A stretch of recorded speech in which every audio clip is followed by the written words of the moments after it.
Hey, what's up everyone? In this video we're going to be comparing the RC Elite against the Hyper version 2. Hey, what's up everyone and welcome back to Fordy Runs. Now if this is your first time around here, I want you to smash that pink button down there that says subscribe on it. Go to our Facebook page and join the Fordy Runs running community and check out the description. There's loads of cool things including a link to both of these shoes. Now let me know in the comments, have you got either of these shoes? I'd love to know your feedback on both of these. We've got the Hyperion Elite version 2 and the RC Elite from New Balance. I'm super excited to compare these. I think this is going to be a great head-to-head, so let's get stuck in. Okay people, so here we go. We've got the RC Elite, which I'm about to drop, and we've got the Hyperion Elite 2.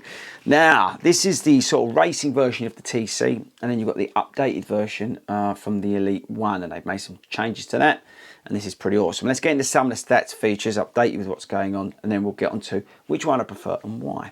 Firstly, let's start with the RC Elite. So this is the racing and competition shoe from New Balance.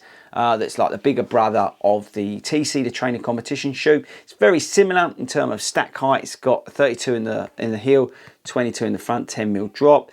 You've got an engineered mesh upper, which is barely there. It's 2 ounces lighter. You've got on the outsole this Dyna, where's me notes? This Dyna Ride, which is like all the hard rubber bits and bobs on it, and it's got a carbon plate in it, not a nylon plate or anything like that. So it's got a carbon plate in it. Plenty of cushioning in there for a racing shoe, I would say, more so than some of the other shoes out there.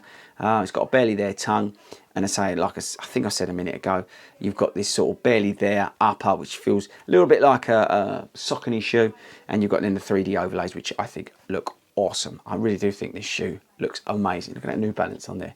Looks great, no?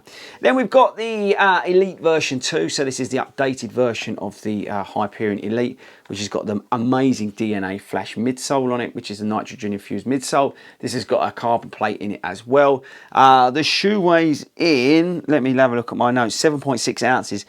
So similar weights on both of the shoes actually. It's got an 8mm drop. You've got 37 though in the stack height in the heel, 29 in the front. So it's definitely a little bit more pimped up.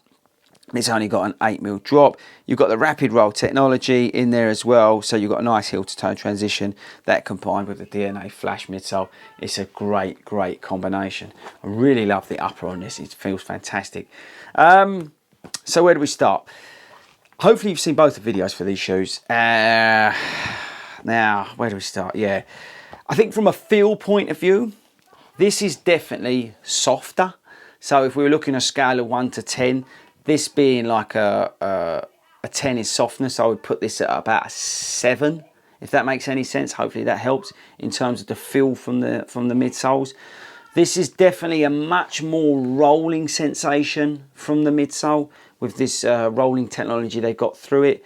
With the DNA Flash, which is that little bit harder than the Fuelcell, you definitely get that roll through the shoe, where the Fuelcell you're sort of bouncing onto the plate, which makes me feel like and I mentioned it in the first video I think I did of this shoe, makes me feel very much like a Vaporfly, how you're sort of bouncing onto the plate. That's that kind of feel I'm getting from the Fuelcell, where this is a much more stable ride. You've got the bevel on the heel and it's just rolling you through. Really, really nice. You feel much more stable in this shoe. It's got a nice wide platform. Actually, let's have a look at the outsoles in it. This has definitely got better traction, by the way, but this has got a much more stable platform on which to work off of, which I found, and I'll come on to it in a minute about the stability of this shoe, but this is definitely a more stable ride.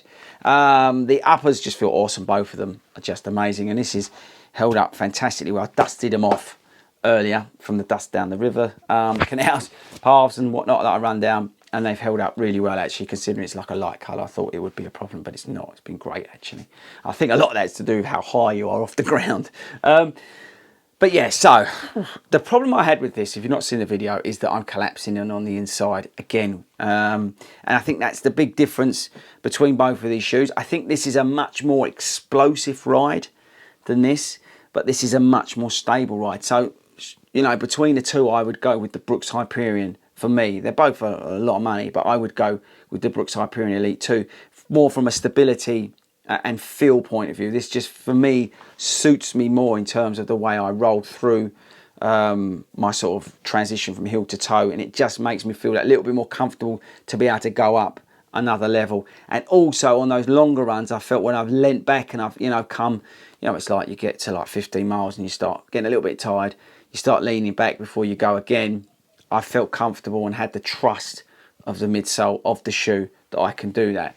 What I found with this shoe is when I've got to that 15 miles that I'm really starting to fatigue pronate, and it's giving me a little bit of pain on the inside of my shin. And that's the thing. If you're looking for an explosive ride, a really sort of fiery, get out there and run as fast as you can ride, then I would look at this shoe. But if you're looking for something that's more competent over all distances, for me, this is just a more stable and effective running shoe for me. Now, everybody's different, okay? In the right hands, this shoe is awesome. I said it in the other video. It could be a weapon of mass destruction. But if you are a bit like me and you do sort of fatigue pronate a little bit, then I would go with the Brooks.